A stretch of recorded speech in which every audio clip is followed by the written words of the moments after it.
In many ways, human history is a long arc of progress. Thanks to technological innovation, we've never lived longer or healthier. The distribution of that progress, though, is uneven. Global inequality is on the rise for the first time, according to the World Bank, while even within the most advanced economies, gaps between the rich and poor are expanding. So what drives humanity's progress and its unequal distribution? For more, Oded Galor joins us for perspective. He's an economist at Brown University. Professor Galor, thank you so much for joining us. It is a pleasure to be with you. So your recent book, The Journey of Humanity, explores the origins of wealth and inequality across human history. What question did you set out to answer when you wrote that book? Well, the book is focusing on the evolution of human society since the emergence of Homo sapiens 300,000 years ago, and it surrounds through two fundamental mysteries that affected this journey. One of them is known as the mystery of growth, namely, what is the origin of the dramatic transformation in living standard that occurred in the past 200 years after literally hundreds of thousands of years of stagnation? Or if you wish, why is it the case that living standards in the past 200 years increased by a factor of 14, whereas over most of human existence, there was hardly any change in standard of living? And the second mystery is the mystery of inequality, namely, what is the origin of the vast inequality in the wealth of nations? Why some countries are rich and others are poor? I believe that the Malthusian trap is a big part of your book. Can you talk to us a little bit about that? Yes, so over most of human existence, societies are operating in what one can define as a Malthusian trap. Namely, this is a time period in which technological progress and expansion in resources are converted into more people rather than into more prosperous people. So this is a time period in which people are innovating, not at the pace of today's world, but innovating at a certain pace. But these innovations are ultimately not generating greater prosperity, but simply allow individuals to support greater and greater population. But at the same time, during this Malthusian epoch, we see this incredible dynamism. We see this tremendous increase in the size of the human population, tremendous increase in the pace of technological progress. So we move, if you wish, from stone tool technologies that existed 300,000 years ago to steam engine technologies in the eve of industrialization, despite the fact that this is a period that is characterized by the Malthusian trap. And at the same time, the size of the human population increases nearly 400-fold from the eve of the agricultural revolution 12,000 years ago to the midst of industrialization. So this Malthusian epoch is characterized by interesting dualism, stagnation in living standards, but great dynamism that ultimately permits societies to transform itself and to move from a state of stagnation to the prosperity in which we live in today. You see the state of prosperity in which we live in today, but I feel like there's somewhat of a paradox in that, in the sense that countries with higher birth rates now are often the ones that are the least developed. So how do you officially measure the point at which technological progress outstrips growth? Indeed. So in the course of human history, we see the operation of three important factors that can be defined as the wheels of change.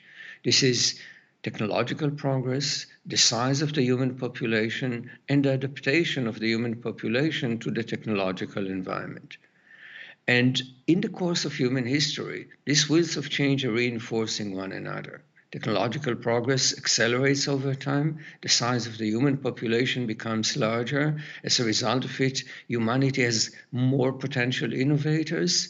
And ultimately, technological progress reaches a critical point beyond which, in order to cope with the rapidly changing technological environment, individuals must start to invest in the education of their offspring. But this investment in education comes on the account of fertility rates.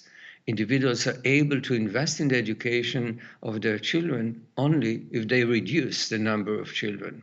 So we see this dramatic decline in fertility. We see the onset of the demographic transition that frees the growth process from the counterbalancing effect of population, and consequently, the world economy is sailing into a new era of sustained economic growth in which, as I said earlier, income per capita in the world as a whole is increasing 14-fold.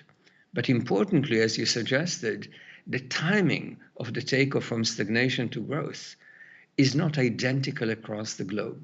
Some regions of the world, Western Europe, and their offshoots in North America, are taking off as early as 200 years ago and even earlier. Other regions of the world, such as sub-Saharan Africa, are taking off, if at all, only very recently. And as a result of it, an incredible divergence is occurring in the world economy, and an incredible inequality is occurring in the wealth of nations.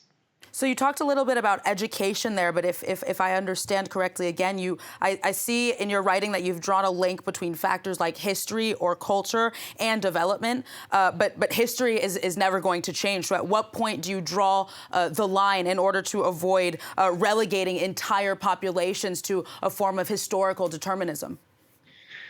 So the beauty of the book that I wrote, The Journey of Humanity, is that it empowers us to change the fate of initial conditions. So indeed, it suggests to us that much of the inequality that we see across the globe today is associated with forces that operated in the distant past. Forces that were formed hundreds of years ago, thousands of years ago, and even tens of thousands of years ago. And these forces include colonialism, institutions, cultural characteristics that may be more growth enhancing than others, geographical endowment that affected both institutions and culture, and ultimately population diversity. All these forces are affecting economic development differentially across the globe because they were formed under different conditions across different regions of the world. But nevertheless, despite the fact that these conditions affected economic development in the course of human history, we can mitigate these forces by proper education policies. So, for instance, if we have a particular society across the globe that nature did not teach this society or did not train this society how to be long-term oriented, how to plan for the future, we can design the education system so as to assure that children are exposed with the virtues of the ability to delay gratification. We can expose, for instance, children to musical instruments and teach them that rewards are coming with great delay relative to the investment period. So in the context of human history, some societies resided in regions of the world in which the geographical endowment was such that crops that were native to the location induced people to be engaged in investment in agriculture, namely planting with some delay harvesting and then storing of crops for future use. And this ultimately trained the society how to be future-oriented. This is very important because this is critical in today's world for education decisions and technological adoption. Professor Galor, I'm sorry to interrupt you, but we only have a little bit of time left, and I really want to ask you so many things, but I'll prioritize this last question. Economic growth in some ways has become synonymous with climate catastrophe, leading to a cohort of voices calling for degrowth, focused on sacrificing economic growth that you talked about in the name of scaling back climate change. As an economist, do you think that this is a realistic solution? It is a solution, but in fact, I don't think that there is necessarily incompatibility of economic growth and environmental preservation. The sense that, again, we have to, if we would like to preserve the environment, we have to implement certain policies that are being implemented these days about restrictions on carbon emission, transition into environmentally friendly technologies, but perhaps most importantly, inducing greater decline in population growth across the globe will mitigate the adverse effect of the human population on on the environment and will permit us to move into an era of sustained economic growth and environmental preservation. So certain changes that occurred in the past 2 centuries, and in particular the fertility decline, are very hopeful in terms of their ability to affect the environment in a positive way and to allow us, in fact, to grow in a sustainable fashion without damaging the environment even further than what we have done so far. Professor Oded Galor, thank you so much for coming on the show today. Sorry to cut you short. That's all we have time for today. Thank you very much.